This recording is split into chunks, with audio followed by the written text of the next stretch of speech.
live, from Dover, New Hampshire, and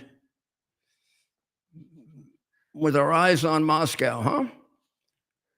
So Steve Witkoff today had a meeting with the special envoy Dmitriev, who is theoretically a pro-American advisor to Putin. I don't know how true that is.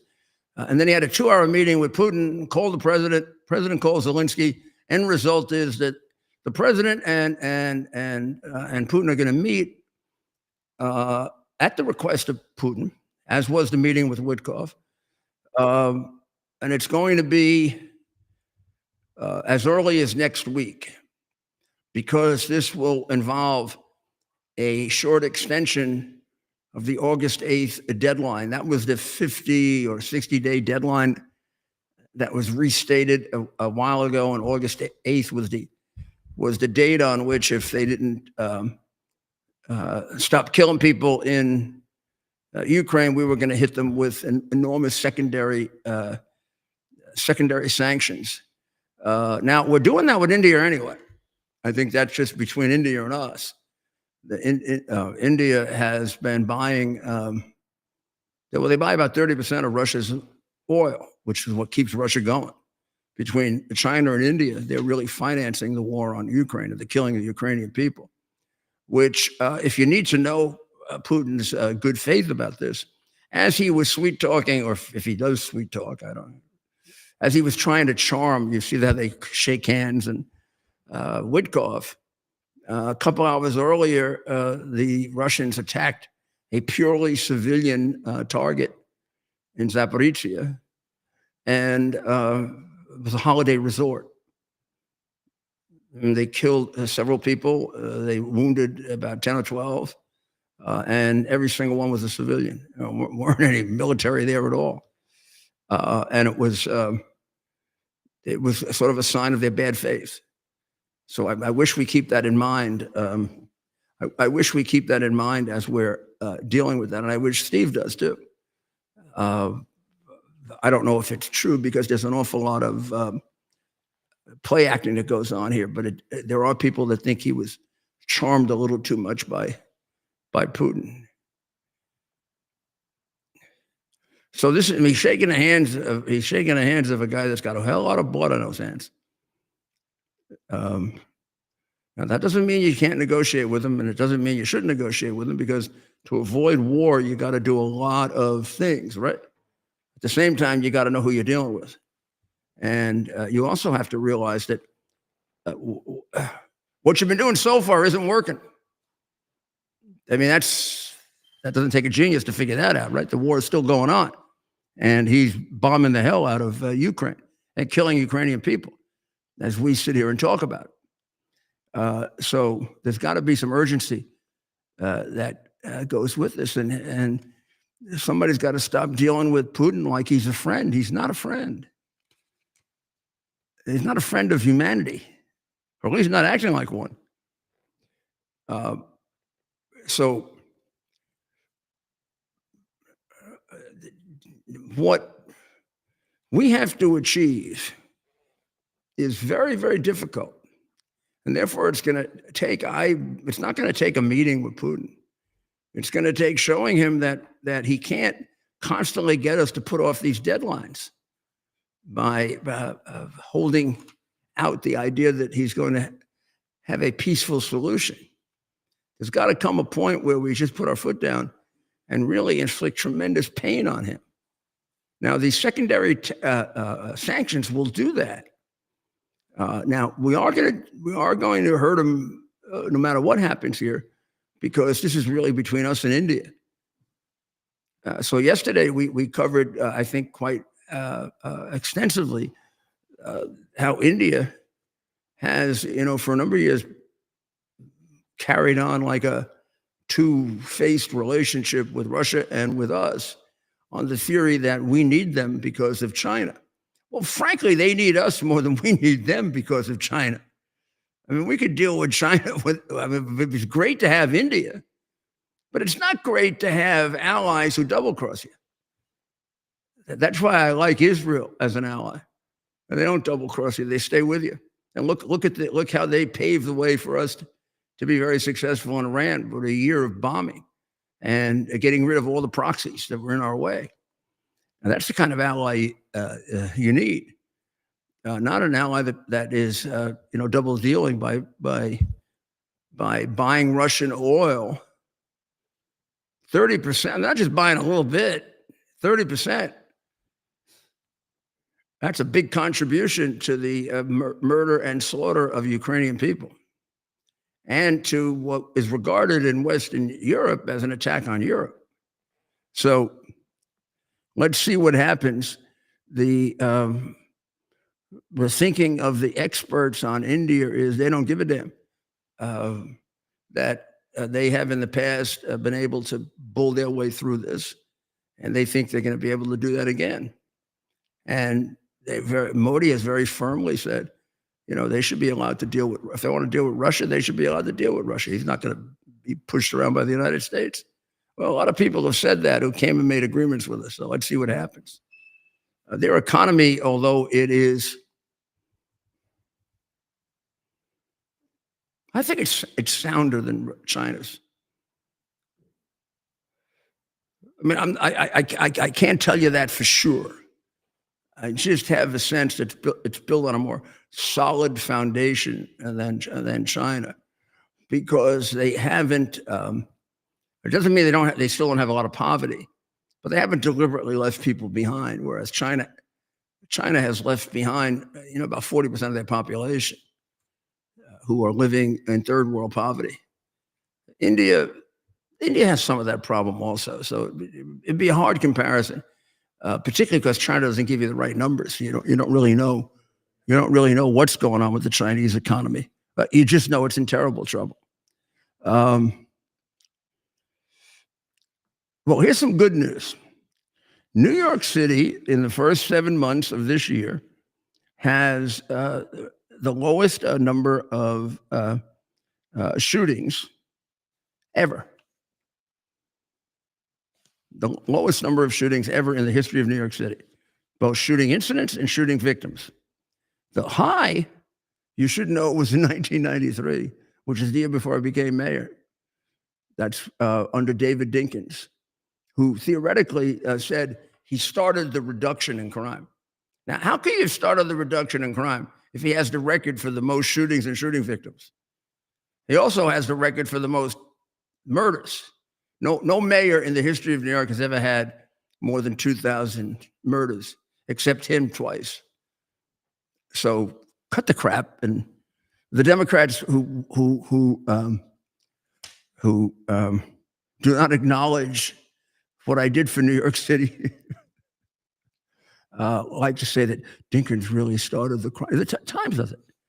Yeah. Well, how about you stick this in your throat, Times?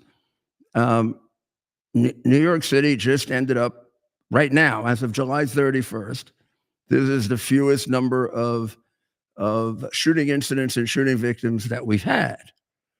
The previous low was, well, in one case it was last year, and in another case it was 19. Now, that's the good news. Here's the bad news.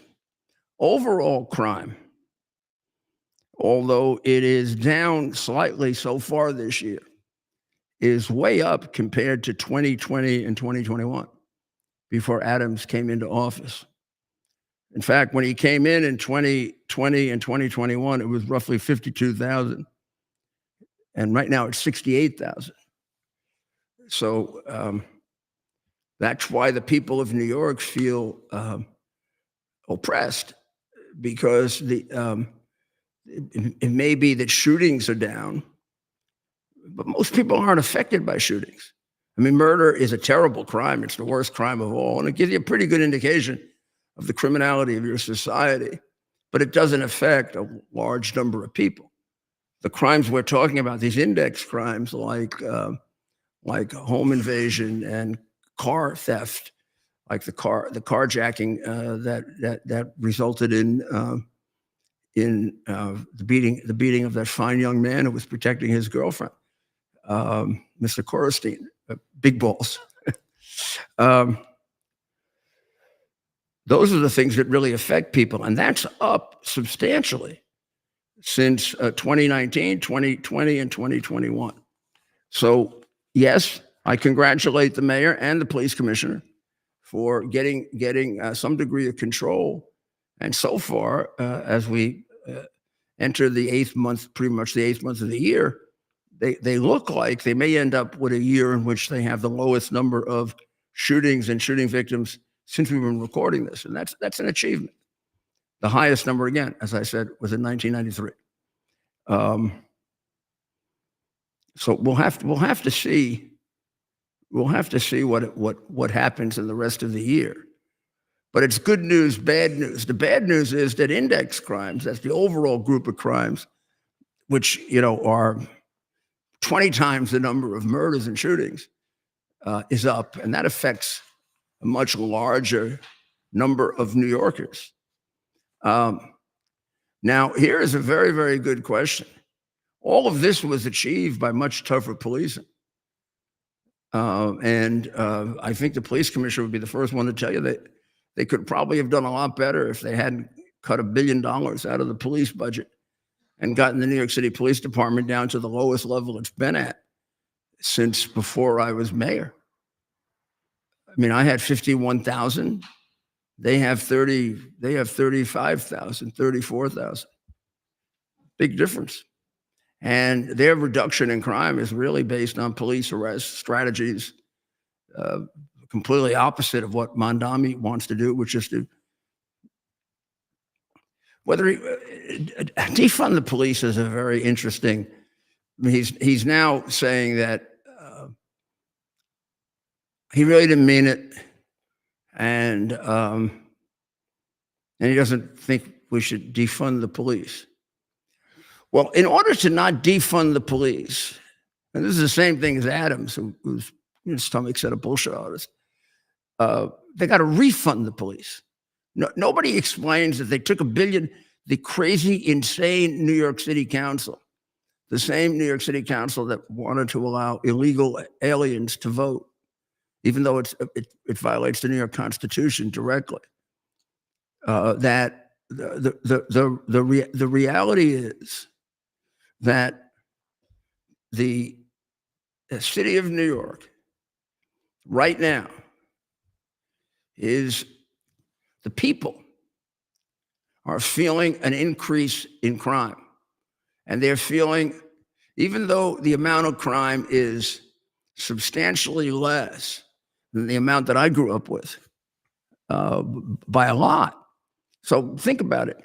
The year before I was mayor, there were 1,900 to 2,000 murders in New York City, about 2,000. 2,000. And there had been 2,200 and 2,400 and 1,900. Most murders in a 4-year period ever in the history of the city. There were major riots. Immediately, my first year in office, crime came down. And we got control of it right away. And we did it with all of the things that the socialists oppose. We did it with the broken windows theory, paying attention to small things as well as big things. We did it with very heavy penalties on major criminals. We did it with career criminal programs where we singled out people who had long records of crime, like when you read about now, these people who have been arrested 40 or 50 times that are raping people. We focused our attention on the illegal aliens who were criminals. And since we had 400,000 illegal aliens and the Immigration Service could only deport 2,000, we tried to make that 2,000 count. Not for some theoretical purpose, but for the purpose of making New York City safer. We didn't invite hundreds of thousands of people to come in and give them credit cards like Adams did. I think that's why he can't get out of single digits. People aren't forgiving him for that. And the reality is that he'd be a lot better than Mondami. I mean, I can't honestly not criticize the things that he's done, but compared to what this insane idiot will do,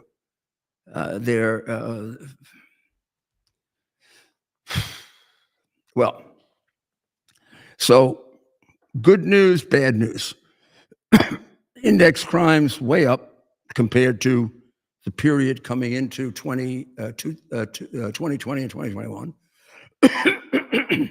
And shooting incidents, shooting victims are down to the lowest that they've ever been at this stage. And murder's got to be pretty damn low too. If shooting and shooting victims are down, then murder has to be pretty damn low. So I don't know what we're going to do. Right now, it seems as if the polls indicate that Mamdani will win. And so you have him, and you have Adams, who's running as an independent because he felt that he couldn't win the Democratic primary, probably right. You've got Cuomo, who was defeated in the Democrat primary, but has kind of said to himself, I still have a chance. And we have Curtis Sliwa, the Republican candidate who ran last time. And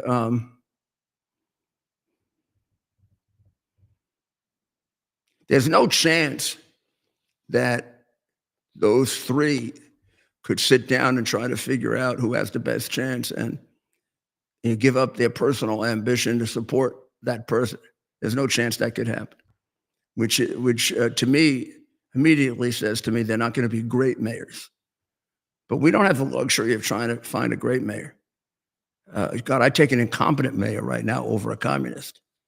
This guy's going to get a substantial number of people murdered.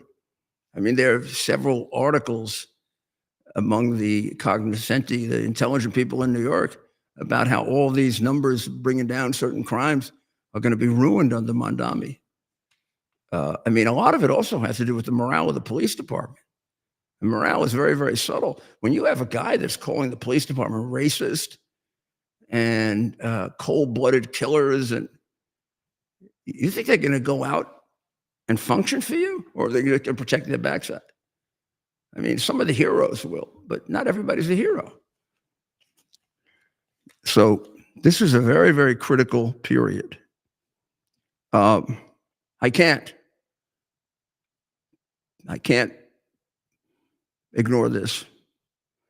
And I don't know if the crooked media is covering it, but some of the left-wing people have criticized this very, very strongly. What Jim Acosta did, who is a thoroughly dishonest, thoroughly despicable human being, is put on an interview with I guess what would you call an AI created figure, a robot, or? But the guy pretended to be Joaquin Oliver, who was one of the 17 victims of the horrible slaughter at 2018 slaughter at Parkland, Florida massacre. And he asked him questions and then used AI, artificial intelligence, right? I guess by inputting many things about Joaquin, AI then gave the answers. Now, first of all, the answers are based on what was inputted. We have no idea what was inputted. And very strangely, the answers that came out sound exactly like Acosta's sort of religion on gun control, and that's the answer to Parkland. It wouldn't have happened if we had gun control, that sort of thing. Look, there are people who believe that. There are people that argue that. But we have no idea what Joaquin Oliver would say And it's a complete fraud to have a computer decide what he would say in order to create some emotional pull on people to support this. Now, in fairness, his family seems to be okay with this. But, of course, we have great sympathy for his family. But the reality is that this gets way beyond his family. And it gets to the basic integrity of what you see on the airwaves. This is a complete fraud. The answer is a complete fraud. It's the answer of a robot. It's the answer of a computer. Should we play it? Here's So if you're talking about like the dangers of AI, this guy has pushed it right in your face. What a horrible creep he is. Solution. You want to show this? For gun violence? Great question. I believe in a mix of stronger gun control laws, mental health support, and community engagement. We need to create safe spaces for conversations and connections, making sure everyone feels seen and heard. It's about building a culture of kindness and understanding. What do you think about that? I think that's a great idea, Joaquin. Joaquin, I would like to know what your solution would be for gun violence. Great question. I believe in a mix of stronger gun control laws, mental health support, and community engagement. We need to create safe spaces for conversations and connections, making sure everyone feels seen and heard. It's about building a culture of kindness and understanding. What do you think about that? I think that's a great idea, Joaquin. Oh, I love Jim's responding. Tell me that isn't creepy. Oh, it's creepy. And then you got kid, Jim responding to this. I'm surprised he didn't ask him, now who do you think is the best reporter in America? And he would have said, that very good question. And Jim Acosta. Is he Jim nuts? Acosta does the best job of lying of any reporter in America, and that's the basic quality of an American reporter today, or at least 80% of them. You have to be able to lie and keep a straight face. And Acosta, you're very, very good at it, even though you're stupid as hell. I mean, you could have got very creepy. You input. You're in control of the input in the machine. Yeah. Look at this. So why does Acosta interview himself? And I don't know if this is, I guess they take a picture. I'm guessing they take a picture. This is 5 years later. This is some kind of a recreation of what the computer thinks he would look like today. Is it? Okay. I imagine. You're right. It would include a. This was on his 25th birthday. Right. So they probably fast forward. I think he died when he was 18, a teenager. 17, unfortunately. Gosh, is that awful? He was 17 when he died. Yeah. Now he'd be 25. That's what you forget. That's a while back. So that's not a 17-year-old that you're seeing there.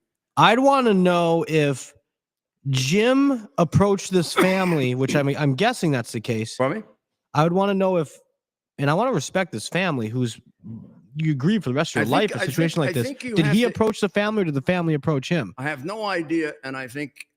Shame on him if he approached that family. You have to. If you're approaching. I think the family this is not.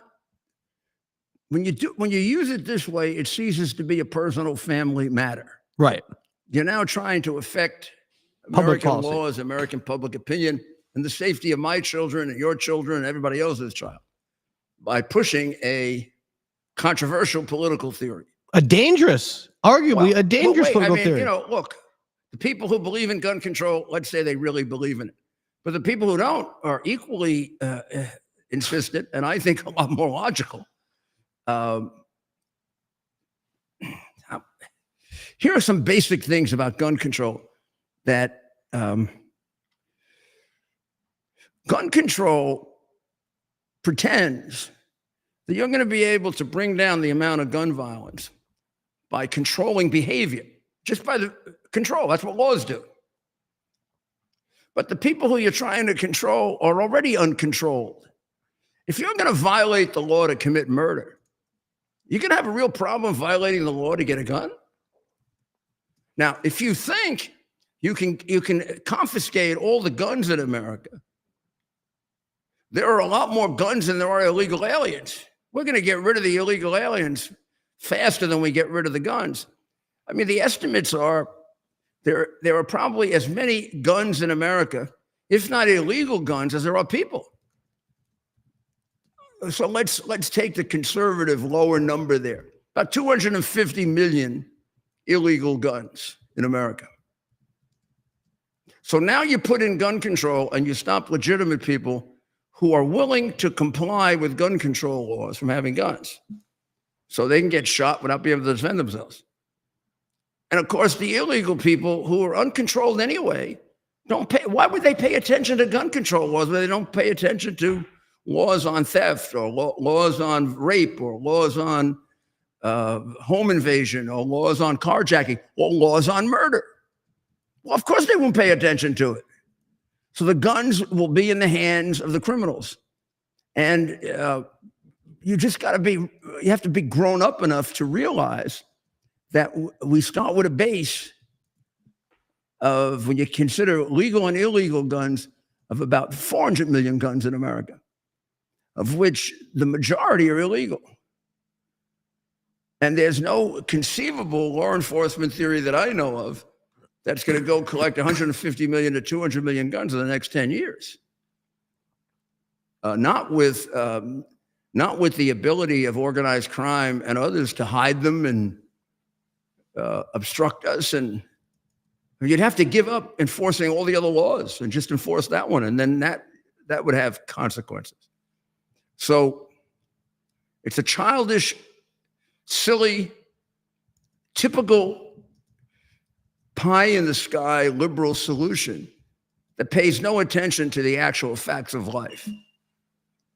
And I've been a Democrat and a Republican. It's a long time ago that I was a Democrat. And I think gun control has its place in terms of making sure that guns aren't in the hands of illegal people to the extent that we can. But you've got to say to yourself, you're not going to do that perfectly. We already have those laws. In many of the states where we've had these massacres, we have pretty darn strict laws. And these people go right around them. So in the case of what happened today in Fort Stewart, the guy had a personal gun.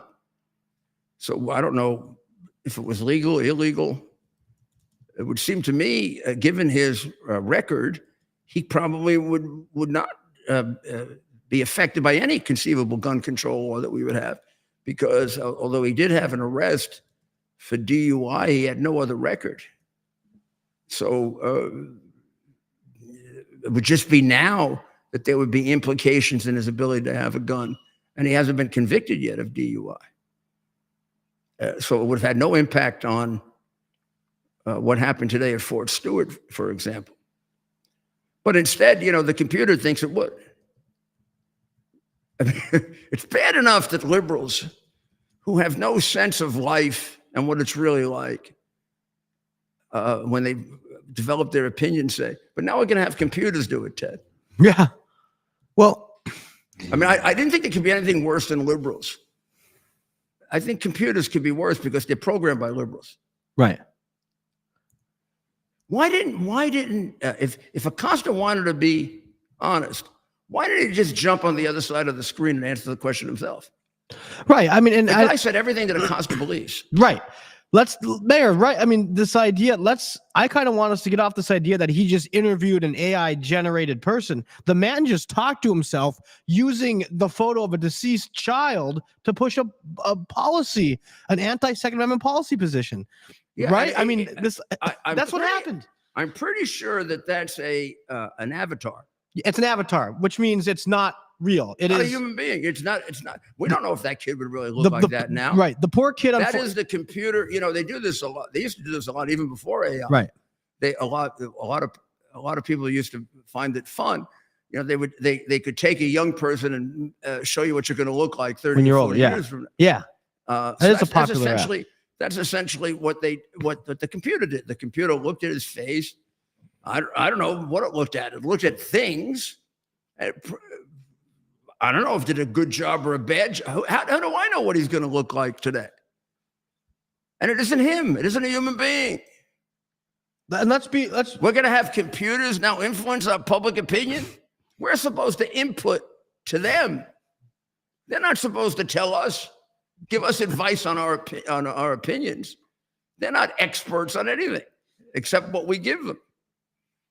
This is like a really dangerous use of AI by this creep piece of crap shit Acosta. This is Jim Acosta talking to himself, right? This is Jim Acosta talking to himself. Talking to himself by recreating a dead person. A dead child. This was a 17-year-old child when This he kid's life tragically lost his life. ended At 17. At 17, and that's just the reality. And whether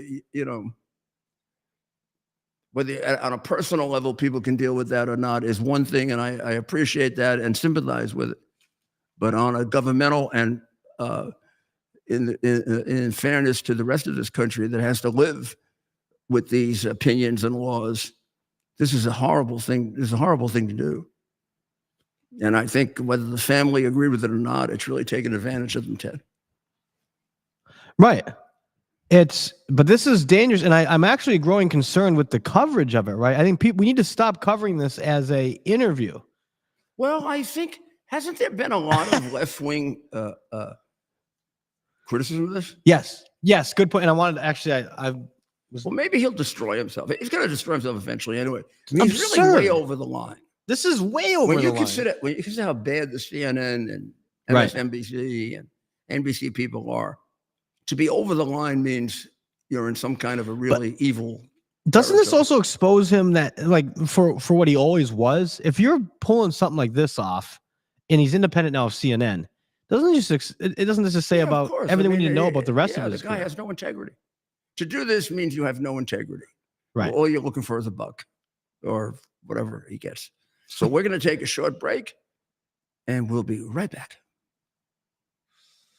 Are you ready for some action? I'm ready for action. Get the Elite TV plan only through the portal, 218 channels, and it's only $69.95 a month, Wow. including your free portal. That's cheaper than everyone else. Your favorite sports, movies, news, Wow. even daytime dramas. We're talking about ESPN, OAN, Newsmax, Wow. channels you can't get anymore in certain areas. Compared to the competition, this is a way better deal. Endless selection. Not to mention all the free music channels. There's over 700 premium and classic movies all ready to go. Wow. Plus, they got catch-up TV that allows you to go back and watch what you've missed or want to watch again. Cut your cable in half and get twice as much for free. Way more channels for half the cost. After the first year, the subscription then drops to $57.95 monthly, Wow. where you change or upgrade anytime. Go to QUXNow.com and get yours today. Use promo code RUDY.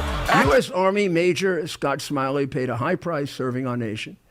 Scott was leading his platoon in Iraq when a blast sent shrapnel through his eyes, leaving him blind and temporarily paralyzed. Scott would become the first blind active duty military officer before medically retiring years later. Thanks to friends like you, the Tunnel to Towers Foundation gave Scott and his family a mortgage-free, specially adapted smart home. Show your support for America's heroes now. Donate $11 a month to Tunnel to Towers at T2.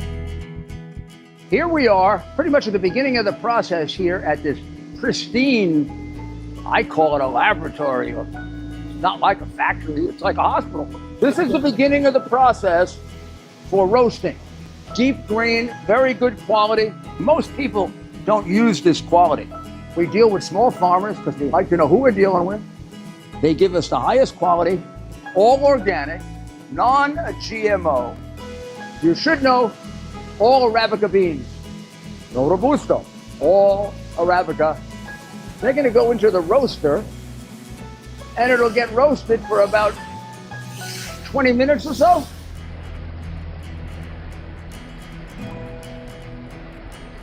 Oh my goodness, look at these. My goodness.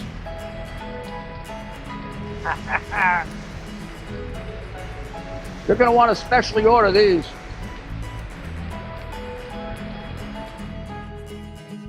This is what goes into Rudy's coffee. Look at it, it's ridiculous.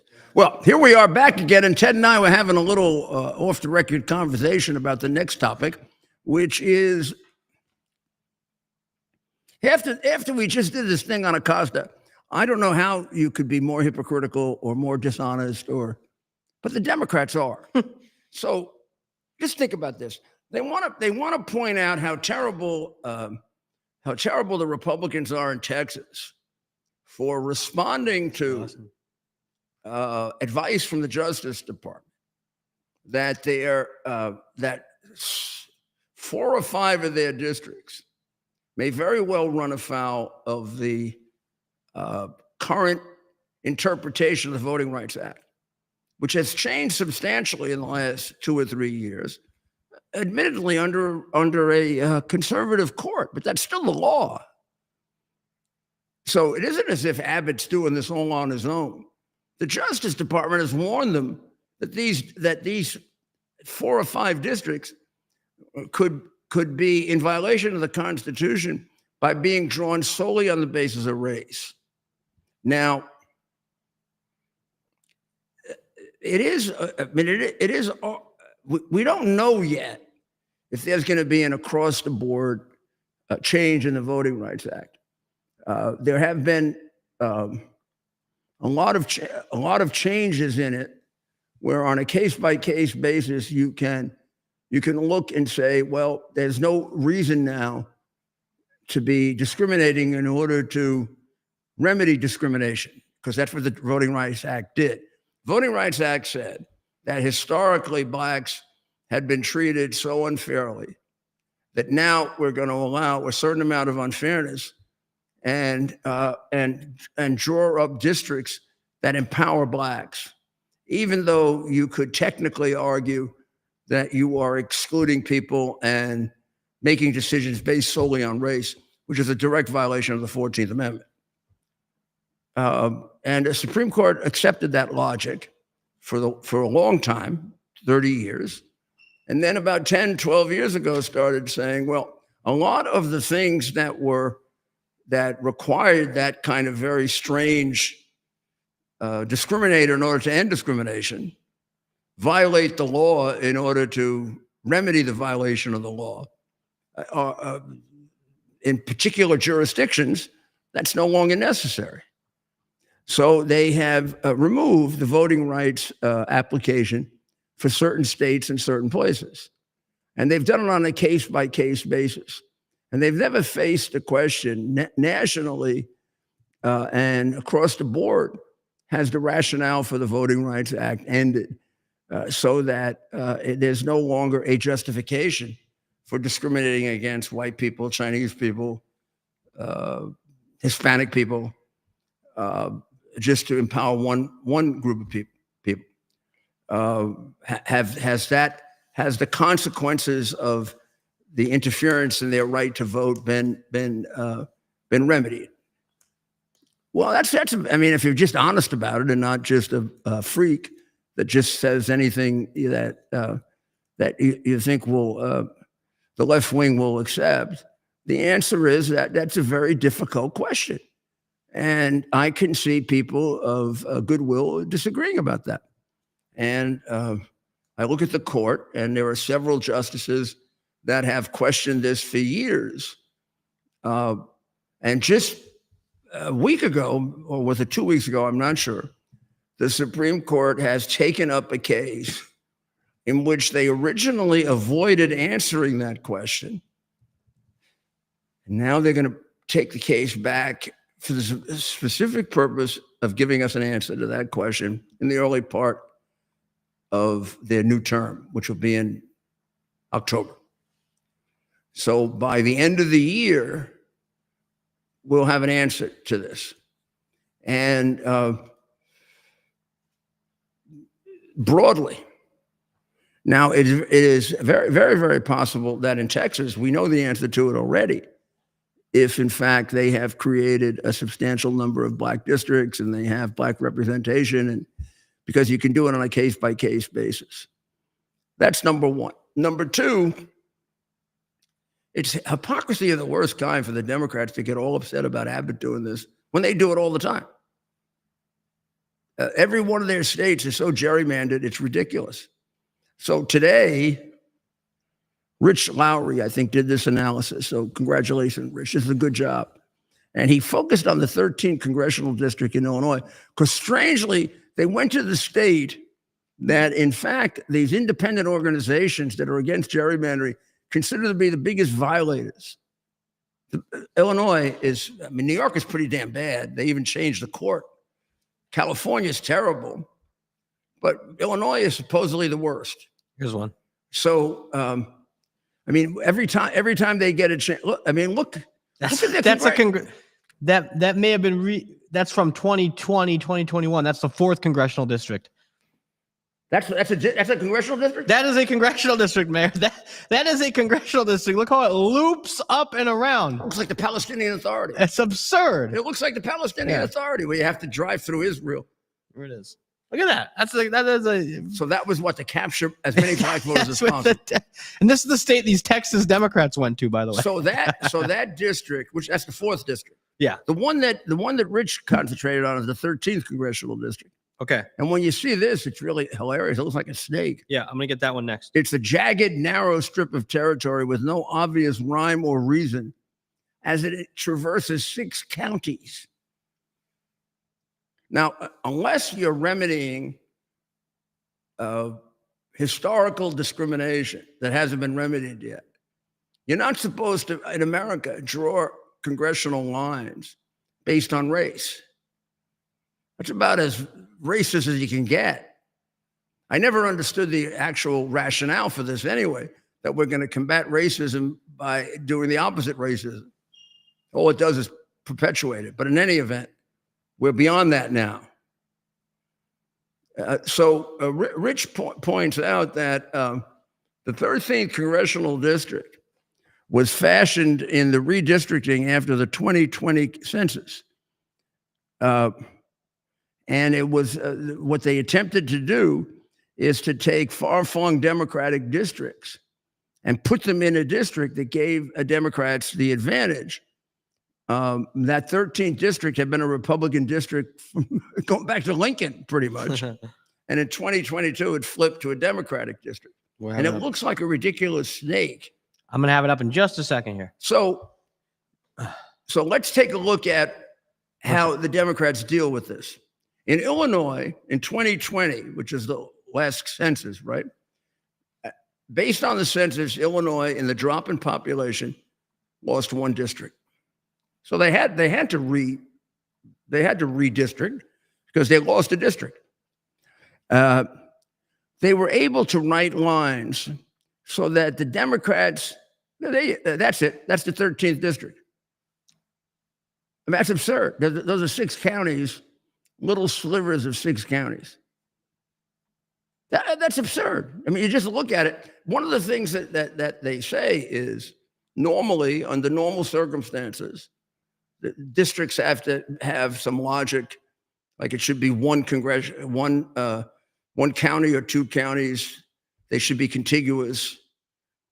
That kind of thing is, put aside the Voting Rights Act for a second, a complete violation of our Constitution. You pick those areas in order to advantage one race and disadvantage all the other races. In order to remedy what happened 170 years ago, which many people say has been remedied already. We've had a black president. This isn't some emergency situation where we have to throw our laws out and advantage one group over another. I mean, the Supreme Court has decided that in many, many different cases. So that stupid little 13th district. So 2020, they lost a seat. It's a Democratic state. In all logic and whatever, you'd lose 1 Democrat seat if that happened. You know what they were able to do in 2020 in rigging this? Before 2020 census, it was 13-5, a Democrat advantage. After they got a chance to gerrymander, they ended up with a 14-3 Democratic advantage. So they gained a Democrat seat and they lost 2 Republican seats even though they were just deprived of one district. They took it out of the Republicans. And according to the website 538, which is an independent website that analyzes how unfair these gerrymandering, it's the worst gerrymandered state in the country. Again, they go from 13-5 Democrat advantage. They take away a district, they get a chance to redo the map, and they ended up with a 14-3 Democratic advantage. Now, take a look at the vote. In that election that did that ended up with 2 less Republicans and 1 more Democrat. The Republicans got 44% of the popular vote in the Illinois congressional races. And they ended up with 18% of the congressional seats. How is that possible if you're not cheating through gerrymandering? Again, 44% of the people of Illinois in 2022 voted for Republicans. Republicans have only 3 out of 17 seats. What's 44% of 17, right? About 8, 7 or 8, right? Yeah. They didn't gerrymander? Grossly? Worse than anything that, I don't know if the Republicans in Texas are recommending anything like that. They're actually being told they have to correct things like that.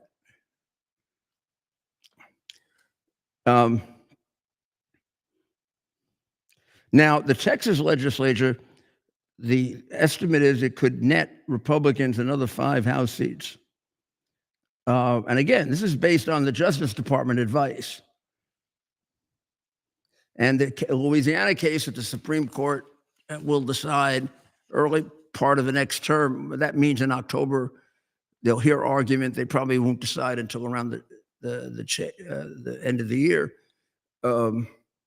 We'll decide if this whole thing now is unconstitutional. It seems to me that it is. Now, when the Democrats controlled the Texas legislature, which they did up until from the Civil War up until 2022, it was grossly aligned, and Lyndon Johnson had a lot to do with this, in favor of Democrats. When the Republicans took it over a period of time, they have, to the extent they can do it with the Voting Rights Act, creating some control on what they do. They've realigned it, and of course, the state has turned very heavily Republican. Now, let's look at another state where Gavin Newsom, is going like, if he does it too much, he's going to hurt himself. He's not really a manly guy,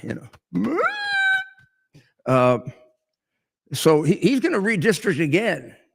He just did it. And so did Hochul. She just redistricted again. Actually, they can't without a constitution. In New York, she has to get a constitutional amendment in order to do what she's threatening to do, which is totally, it's just a complete lie. In the case of California, Republicans won 40% of the congressional vote in 2024, and they have only 17% of the congressional seats. So tell me the Democrats don't do this.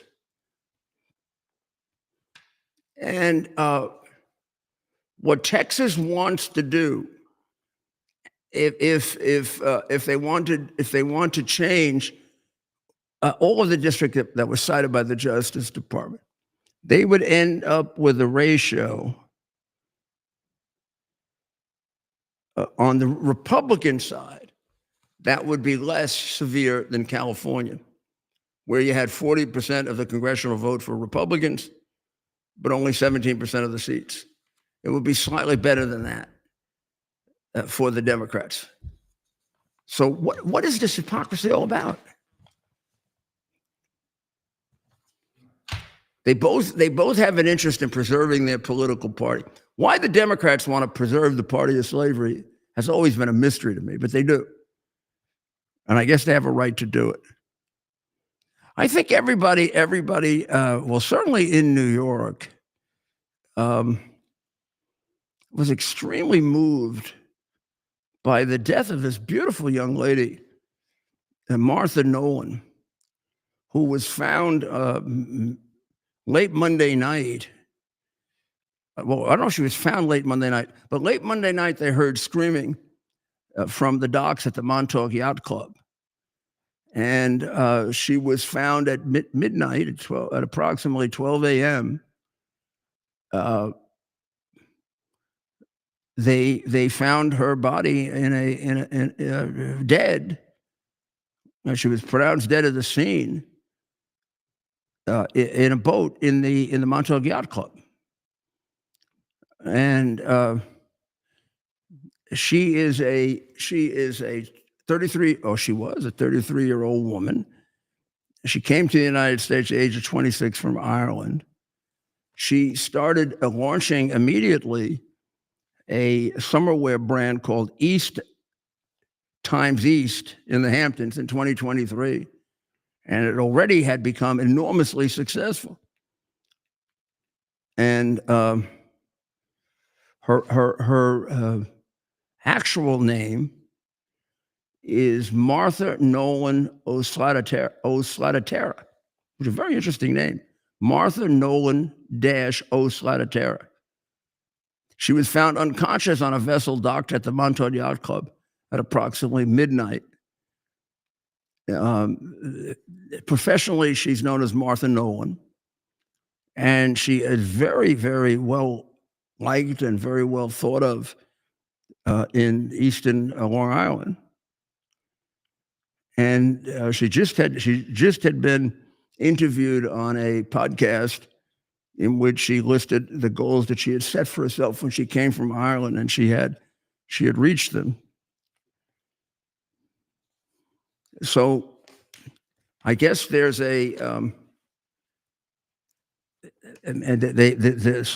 someone put out the fact that it looked like there was no foul play involved. Well, they better have a pretty good explanation for that. We'll have to stay on top of that.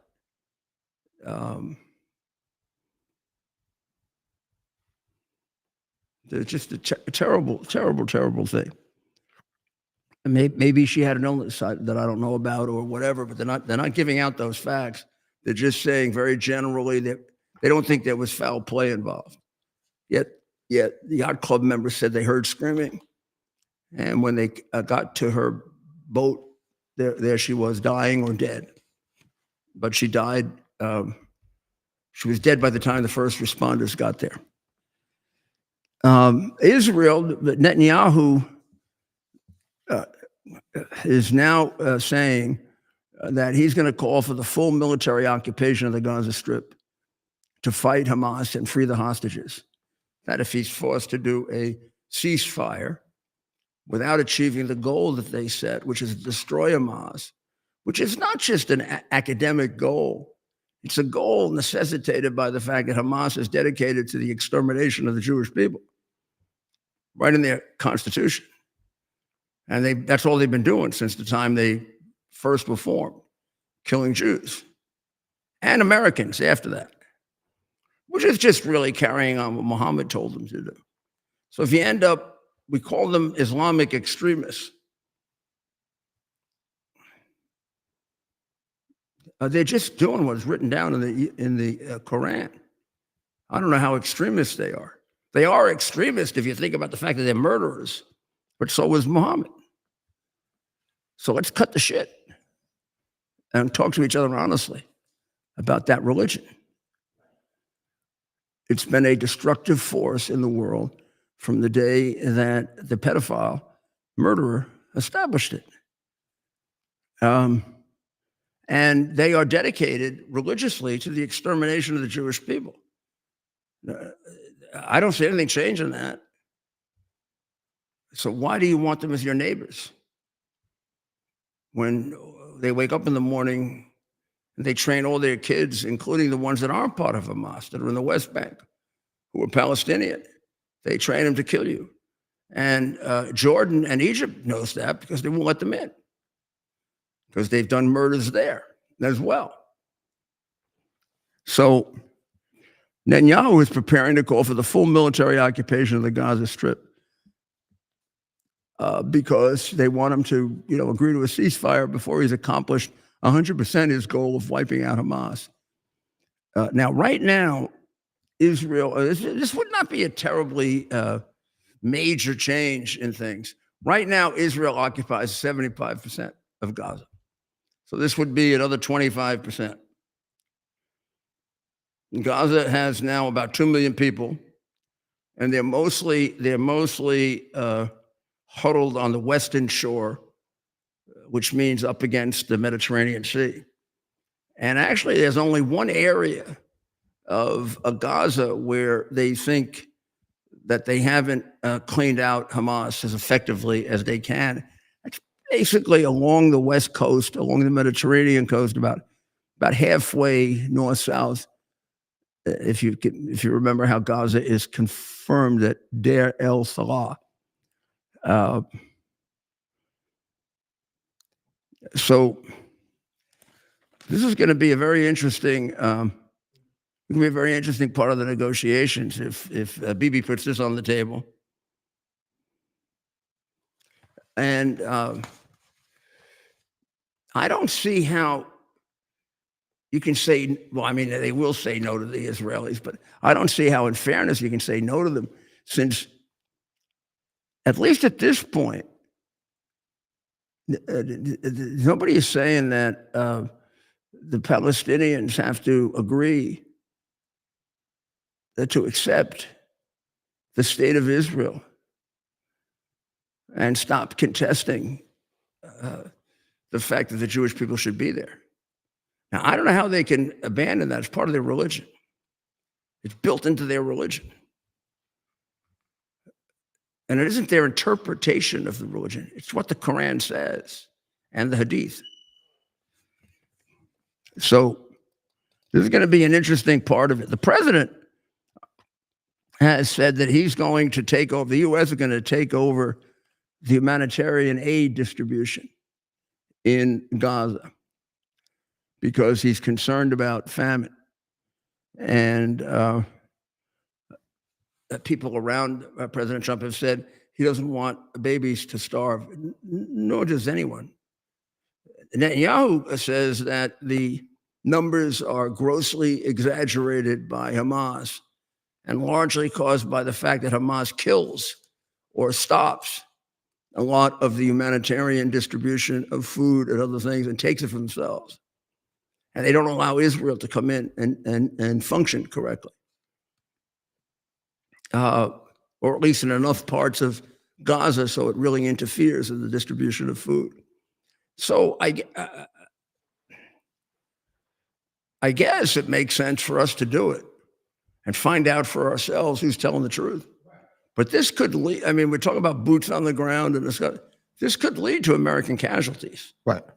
Hamas has no compunction in killing Americans. They kill a lot of Americans. They do. And Palestinians have too. I mean, that Arafat specialized in killing Americans. The PLO, which is the forerunner of Fatah, which has now gone from being a terrorist organization, being an organized crime, money grabbing extortionist operation. So basically you have two groups fighting for control of the Palestinians. The one's a thoroughgoing terrorist organization that'll kill men, women, children, the civilians, and rape them and put them in tunnels and have them dig their own graves. That's Hamas. Then you have Fatah, which is what emerged from the PLO, where Arafat sort of gave up the terrorism part and said, I like money better than terrorism, kind of like Muhammad did. So Muhammad's original theory was, we're going to convert everybody, and if they don't get converted, we're going to kill them. And several of his people who sound like, they're like Fatah, said, hey, Muhammad, if they want to pay us money, what the hell? We can let them sort of exist as second-class citizens. They just pay us tribute. Now, there are Islamic scholars who say that shows how tolerant the religion is. It'll allow you to exist. If you pay extortion, you can exist. If you don't, you get killed. That's about as free an existence as the mafia are allowed at its height. If you wanted to have a store, you had to pay them off. That's freedom? Well, that's Muhammad's version of freedom, not the classical American Western civilization definition of freedom. But of course, they're not part of Western civilization. In fact, they've tried very, very hard to destroy Western civilization, the way they destroyed the civilization of Persia, Nubia, vast parts of Africa, and Asia. I mean, they tried to wipe out the Hindu people. They failed in that because there's so many of them. But they succeeded in wiping out 4 or 5 distinct groups of people, languages. This is all part of their history that is treated in a dishonest way, both by our academics and by our media. And you're not allowed to say this. God forbid you should do a movie about it, right? They would, I don't know what they would do to you. The president is really raising an issue that's close to my heart, and that's the debanking issue, because he personally has these experience of being thrown out after January 6, 2021, having been thrown out by the Bank of America, I think it was, and by J.P. Morgan.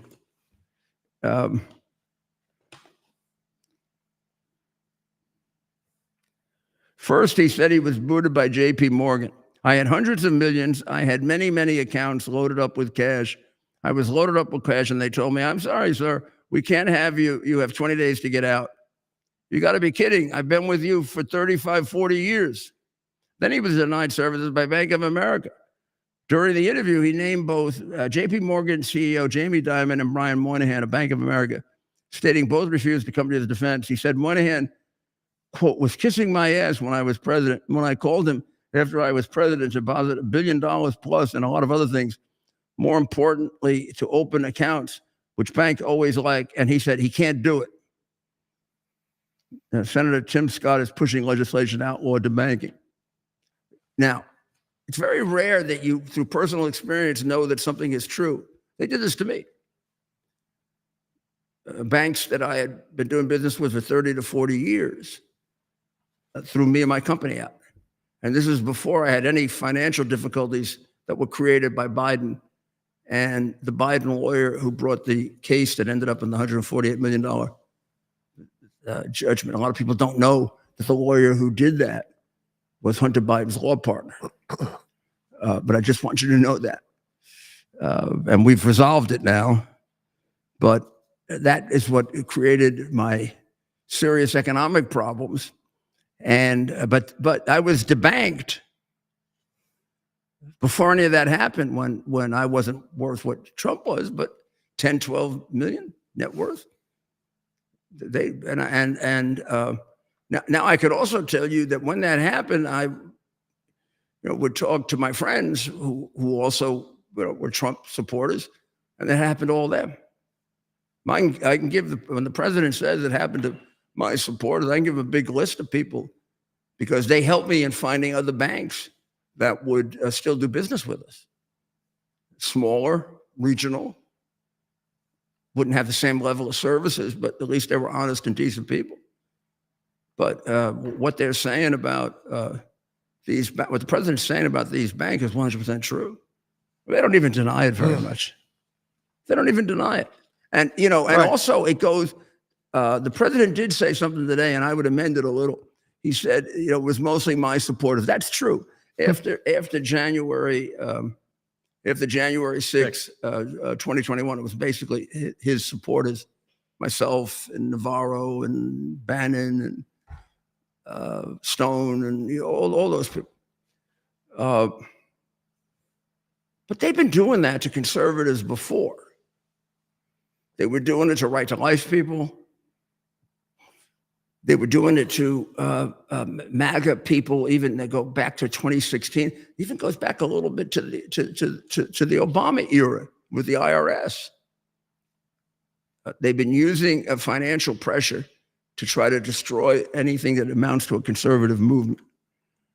But I think the provable part, that's very easy to prove because I can give them 20 people that were debanked by these two-faced people. Charles Gasparino has a great article. But sources at the banks, the largest and second largest in the U.S., confirmed the case stemmed from the controversy surrounding Trump's actions on January 6th and threats from President Joe Biden's bank regulators that banking the former president's money put them in danger of falling afoul of rules that prohibit financial institutions from doing business with individuals and companies that present a reputational risk. So I don't know what's going to happen with the legislation. Is one thing. I don't know if there's going to be some kind of action against these banks. I think there should be, because I think it's very provable. As long as you get out of the corrupt District of Columbia District Court, which maybe it's changed a little with the election, but it's got to be the worst court in the history of America. People at the banks, this is in the New York Post, tell the Post that Biden's banking cops at the Office of the Comptroller of the Currency, the FDIC, and the Federal Reserve often use the nebulous nature of the edict to go beyond debanking money launderers and drug kingpins and focused on political enemies. But we know they did. Right. So I'm glad that Trump is, Trump, remember when he said, they're doing it to me, but they're going to do it to you. Well, that's true. Right. They did do it to all of us. Yeah. And this is one of the things they did. The spokesman for JP Morgan said, we don't close accounts for political reasons. Bullshit.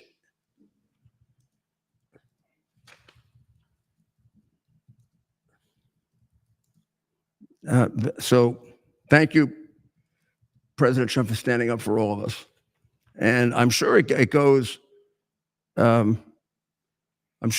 way beyond the people I know. I don't know everyone, but I can't think of a Trump supporter that didn't have, major Trump that didn't have this problem.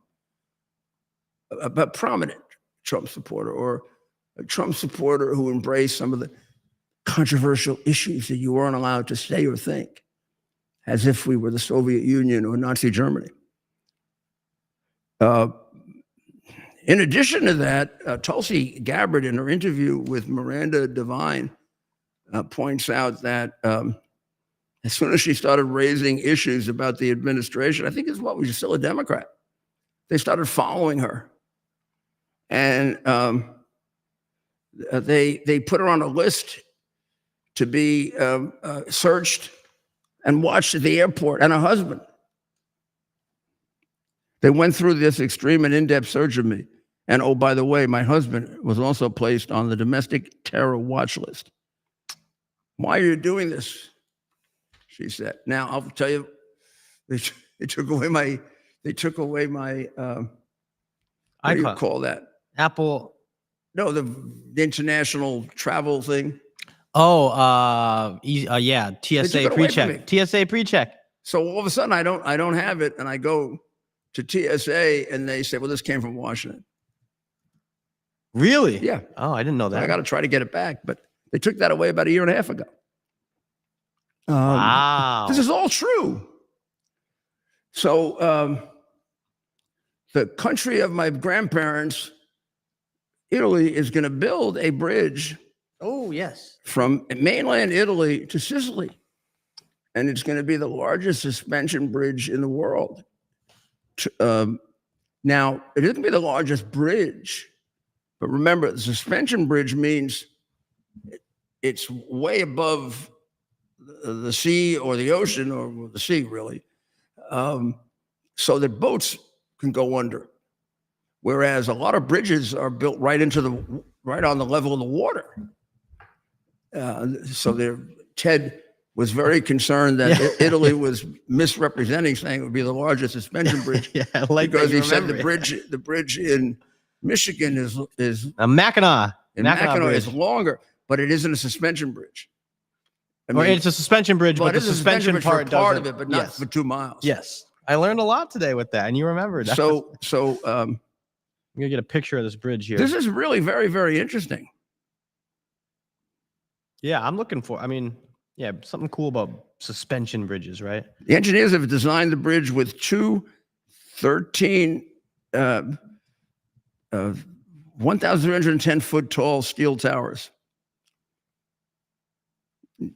And so there'll be no central tower, and the boats will be able to go freely through. And remember, that's a pretty important passageway, because I'm sure it's used by a lot of ships that use the Suez Canal.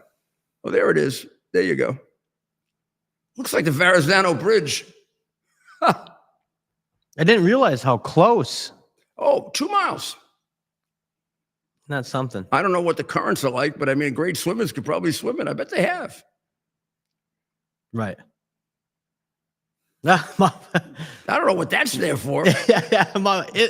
Sicily, right? I swear to God, that looks like the Verrazano Bridge. It does. That picture looks just like the Verrazano Bridge. I guess there's only so many. If there's one Italian bridge, there's going to be more than one.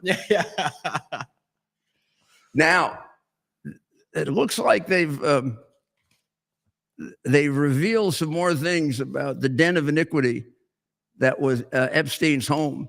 And I'm getting really annoyed at this focusing on Trump when the connections of Bill Clinton to Epstein are so much greater and so much more suspicious, including allegations. I think he denies that he went to the island with him numerous times. There's no allegation and no fact that suggested Trump ever did that. In fact, he didn't ever do it.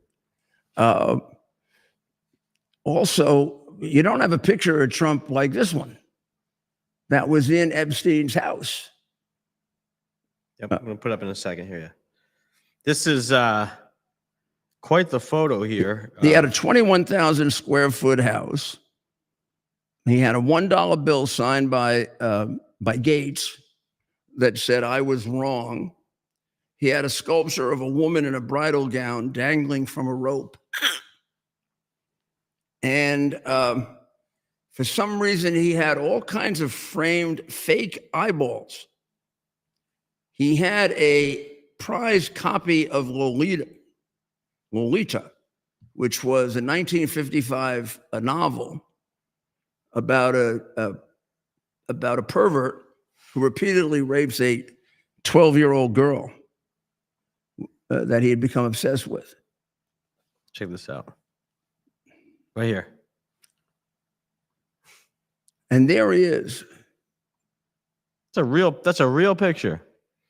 A real painting, right? Yeah. There were also pictures, but not in that kind of compromising situation, of Saudi Arabia's Crown Prince Mohammed bin Salman. There was a picture of Donald Trump, but a picture that's about 20 years old. And also a picture of John Paul II, Pope John Paul II. So, but I don't think John Paul II was dressed the way Clinton was. Also pictures of Richard Branson and Elon Musk. So Elon, I don't know, maybe you should stop throwing your little allegations around. I think this is the first picture you were referring to. This is a creepy one right here. I'm going to put up. Then there are a lot of other things that they... This is, you mentioned this one, this hanging woman. Right here. That's weird. That's the... so weird. I wouldn't feel comfortable in that. He definitely was a weird guy. I will say one of the first things I did, Mayor, back in 2022, I realized how close he was to your place, and I walked up there. It was actually I still don't. Where exactly? I believe it's 72nd. like was just on up Madison Avenue and then a block towards Central Park. So I was on On 66th Street. Yeah, he was either 71st or that 72nd, around there. 66th. So 6 blocks, 7 blocks away. Yes. 71st Street. Was it a single townhouse or was it No, a it was connected big. townhouse? It was big. Yeah, I mean, around that area, Bloomberg has a townhouse, but they were 2 connected to each other. And East the 71st Rockefellers had a Street. townhouse that was connected, except theirs was connected in a very strange way. The Bloomberg townhouse is one townhouse and another townhouse that are connected to each other. The Rockefeller townhouse goes through the block. So I don't remember what street it was on, but like it's on 73rd and 74th Street. Oh, so there was an entrance on both. Yeah. Nice. That's convenient. That's if you have vast amounts of money, you can do things like that. Especially in New York with those one-ways. That's very convenient. So here was a post. I think this was X, or it could have been Truth. I can't tell. It comes from someone known as the Hat. So this is not exactly somebody that, but I think it expresses the truth. For all lefty pieces of cheats out there trying to link President Trump to Epstein, just remember this: it was President Trump who banned Epstein from Mar-a-Lago, and President Trump was never on his island. President Trump, there was no picture of President Trump sitting in a chair with a blue dress on Epstein's wall. That was Slick Willie Clinton. I hope more information does come out because I think it's going to sink Slick Willie, and I want to know about him and what he was doing with Epstein. And then somebody replies to the Hat by saying, "A blue dress seems to be Slick Willie's downfall." Remember that it was the blue dress that had his sperm on it. Yep. How did we get a president like that? Taking advantage of the Crazy. So Giselle Maxwell is opposing the release of the grand jury testimony. Her lawyers wrote to oppose the motion, probably made by the government, right, to release the grand jury testimony. Right. Her lawyers said Jeffrey Epstein is dead. Whatever interest the public may have in Epstein, that interest cannot justify a broad intrusion into grand jury secrecy in a case where the defendant is alive. Her legal options are viable and her due process rights remain. Well,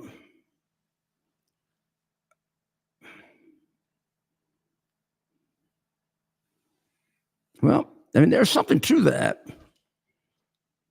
But she is convicted. She's serving a 20-year prison sentence. She's trying to get a review of her December 2021 conviction.